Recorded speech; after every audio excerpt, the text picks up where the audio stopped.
Welcome to another Thursday with RamDev. Today I'd like to talk about the path of devotion.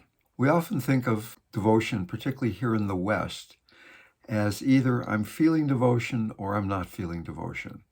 Either my heart is open or my heart is not open. And in my experience, there's a whole range of how open the heart can be, how deep the feeling of devotion can be. And often in the beginning, we come to devotion because we're feeling inadequate. We're feeling things aren't good enough. I'm not good enough. I need to find some connection with something greater than I am so that I can begin to feel better about myself and suffer less. We bring a lot of our samskars, a lot of our emotional baggage to our relationship with the deity, the guru that we're feeling devotion to. And in fact, this whole conversation doesn't necessarily need to be limited to having devotion to an anthropomorphized deity like a Maharaji or Jesus or Buddha, but it can be devotion to awareness itself, devotion to the path. But still, whether it's devotion to awareness, devotion to God, in the beginning, there's often this feeling of inadequacy, that we're approaching devotion from a standpoint of poverty rather than a standpoint of richness, so that we're pounding out our mantra, we're saying our prayer again and again and again with the hope that God will be kind to me who is not worthy. I grew up as a Danish Lutheran, and I went to parochial school. I had to memorize part of Luther's small catechism, a book in which I had to say, I'm a poor sinner. I don't deserve God's grace. I really am not good. I have original sin. Please, God, be kind to me. Please grant me grace, even though I don't deserve it at all.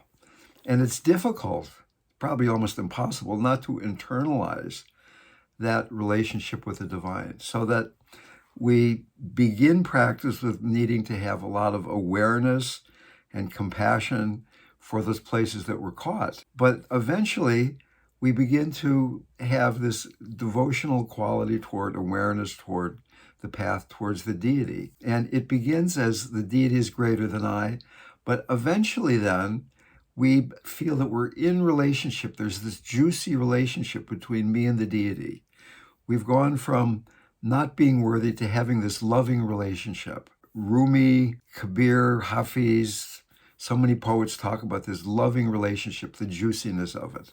Maharaji was a representation of that in a very immediate, alive way. But eventually then, we even get to the stage of tantric devotion, where it's not the deity is only something outside, that we begin to get that the deity, that what we're devoted to, is nothing other than our own true nature. It's inside us, it's outside us, it's in everybody, it's in everything. Everything is sacred. Maharaji said, see God in everybody. He said the best form to worship God is every form. Here's a very short poem from Hafiz. Know the nature of your beloved. In his loving eyes, your every thought, word, and movement is always, always beautiful. So think about that, like Maharaji said, I am always in communion with you. What would devotion feel like if you trusted that God was always in communion with you right now?